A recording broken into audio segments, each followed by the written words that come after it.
Hello guys, welcome back to Show Tips. In this video I'm going to talk about how to fix Windows 10 not detecting second monitor on your PC and how to fix this up.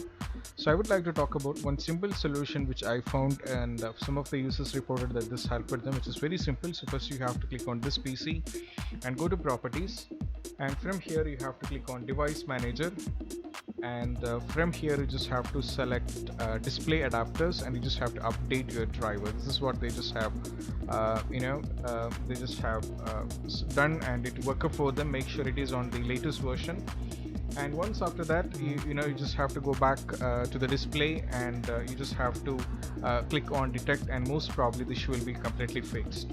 And this is what it's all about it. And if you find this video helpful, don't forget to subscribe and click on the bell icon for more notification.